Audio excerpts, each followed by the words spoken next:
The side door was already closing when Nia caught it. She slipped her fingers into the gap, held her breath, and pulled it back just enough to slide through, her shoulders scraping the metal frame, rain dripping from her coat onto the tile floor inside. The lobby corridor was dim.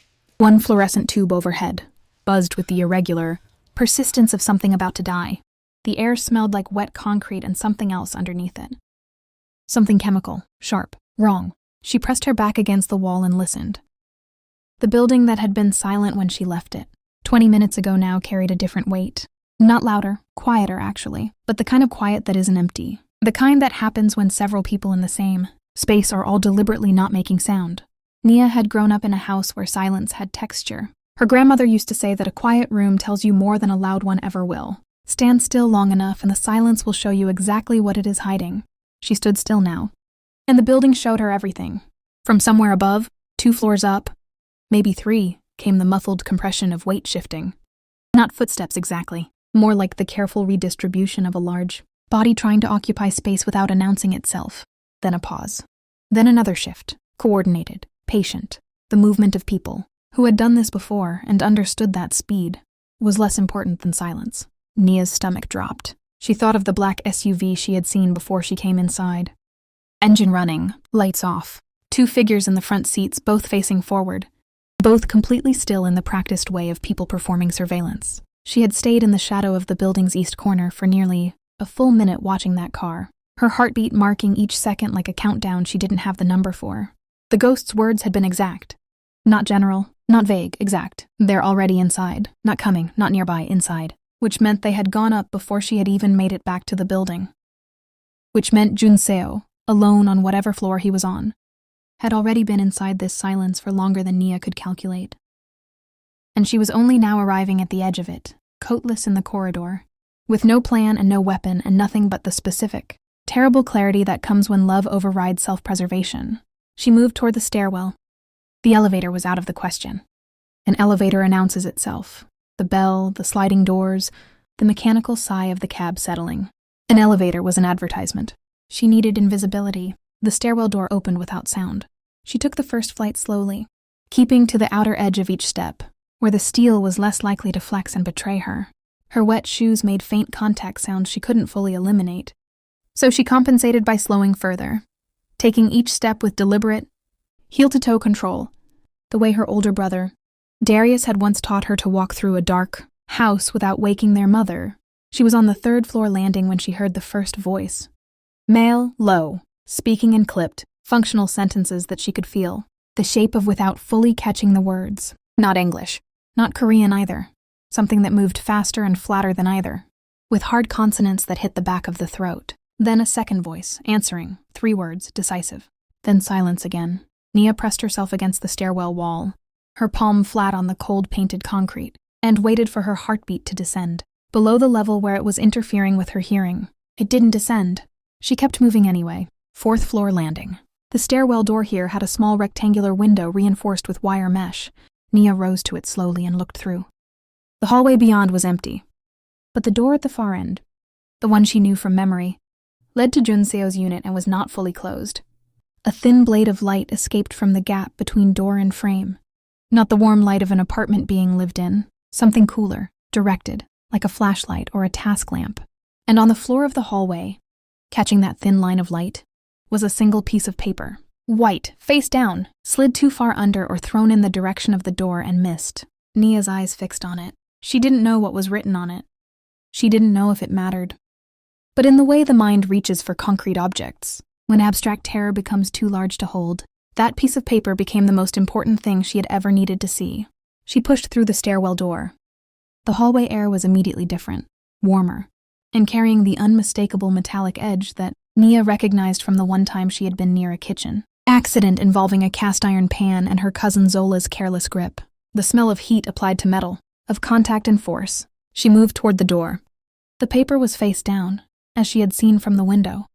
She crouched, turned it over with 2 fingers. It was a document, partial, torn across the top third, the header missing. What remained was a column of names, a column of dates, and a column of what appeared to be transaction figures rendered in a currency she didn't immediately recognize. But it wasn't the numbers that stopped her.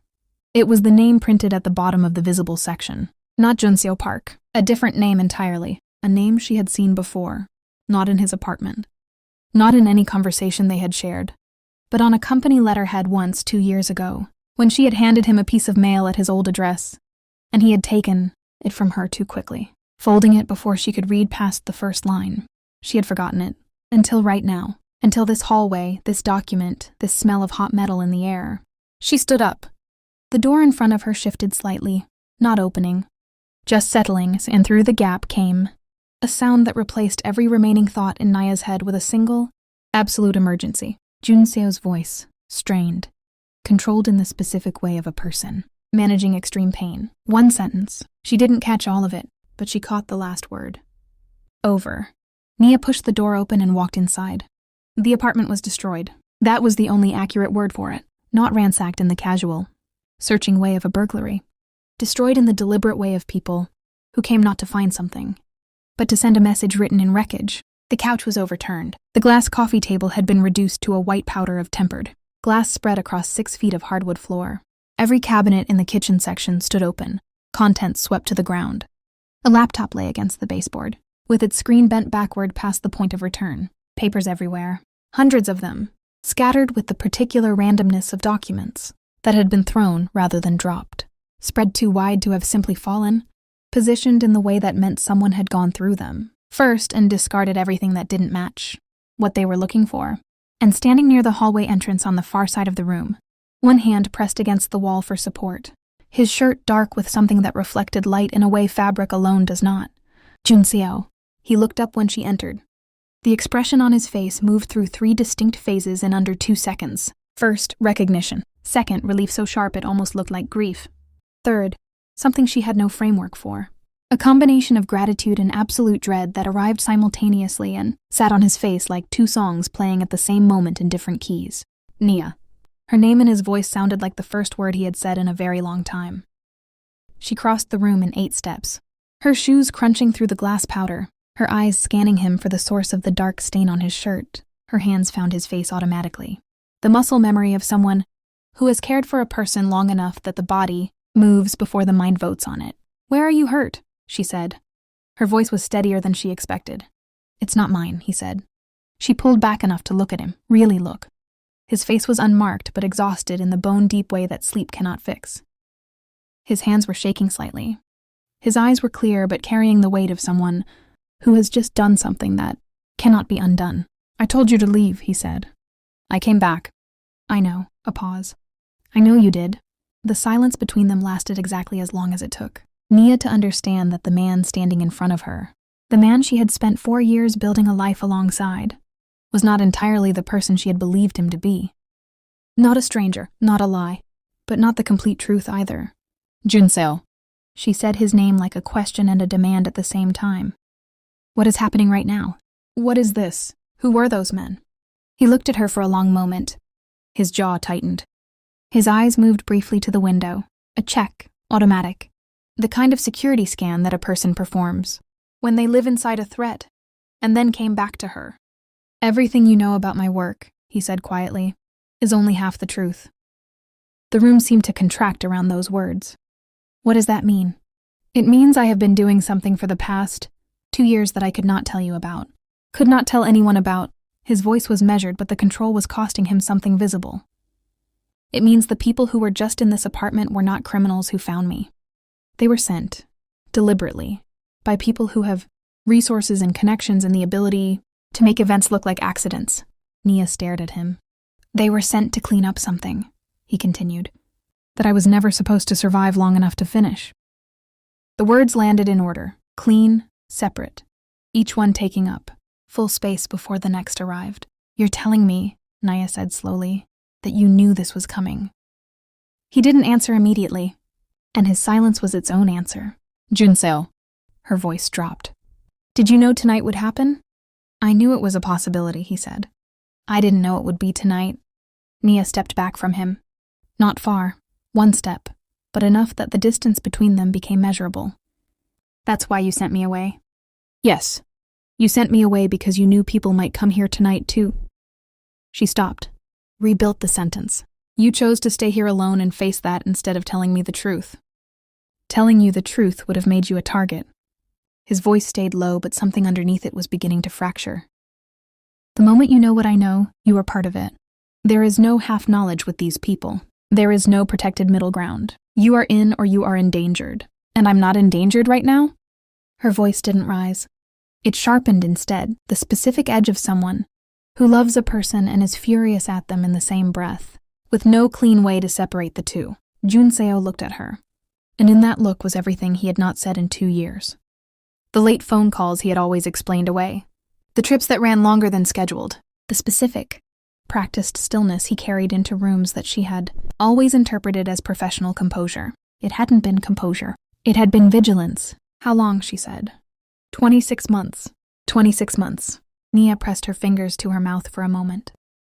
26 months of a man she shared meals with, argued with over small things, watched fall asleep on her couch, learned the breathing patterns of 26 months of a life, built alongside someone who was simultaneously living inside a truth she was never given access to. She lowered her hand. Tell me, she said. All of it. Right now.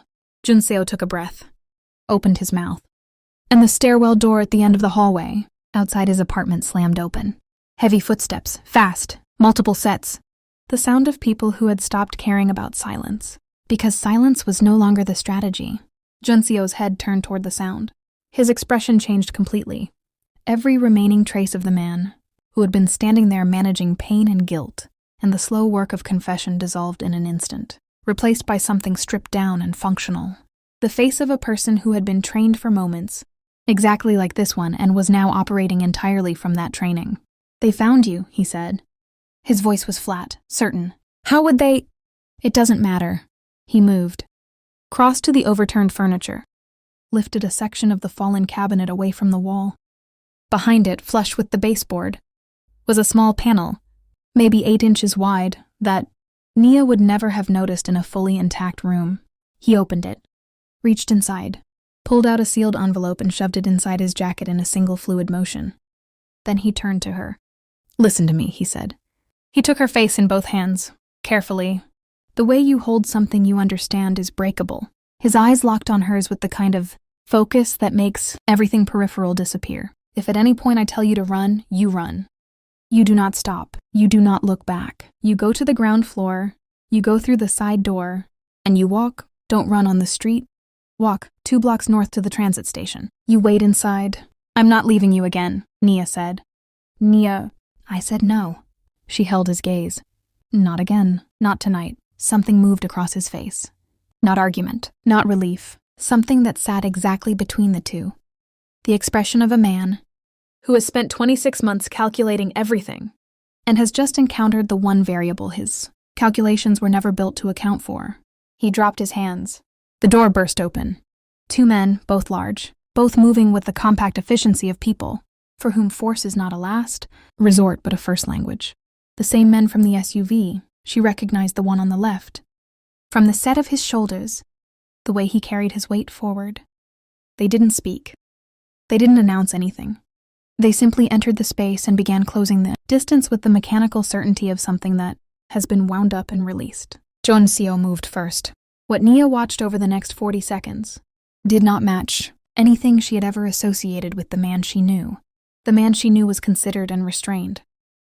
The man she knew chose words over confrontation, timing over aggression, patience over speed. The man fighting in front of her now was none of those things. He was fast, devastatingly so. He used the destroyed room as geometry, the overturned furniture as obstacles. He navigated and his opponents did not. The reduced space as leverage. The glass-covered floor as a variable he had already accounted for and they had not. The first man caught an elbow to the side of his face that sent him into the wall hard enough to shake the framed photograph still hanging crookedly above the light switch. The second man was larger and absorbed the initial contact without going down. He grabbed Junseo's jacket, pulled him forward, used the momentum. Junseo went down, one knee, then both hands catching himself on the glass-dusted floor, a sound leaving him that he immediately suppressed. The second man reached into his jacket. Nia grabbed the only thing within reach, a heavy ceramic lamp base on the floor 2 feet from where she stood, and swung it. The contact was imprecise and desperate and completely effective. The man's hand dropped. His shoulder rotated outward. He made a sound that was mostly air, turned toward her. Junseo was already back up. What followed was less than a minute of controlled chaos that Nia would spend years trying to accurately sequence in her memory and fail every time, because the mind does not record violence in clean chronological order.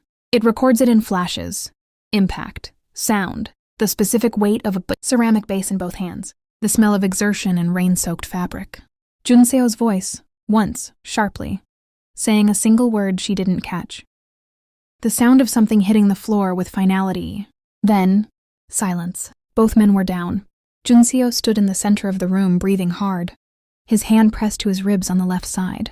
His jacket was torn at the shoulder. A cut along his forearm had opened and was running steadily. He looked at Nia. She was still holding the lamp base. He almost said something. She could see it, the beginning of a sentence forming in his expression. Something that might have been gratitude or apology or both folded into each other. And then his legs went. Not dramatically, not all at once. His left knee buckled first, then the right, and he went down slowly enough that Nia crossed the room in time to catch him by the jacket and lower him to the floor rather than let him fall.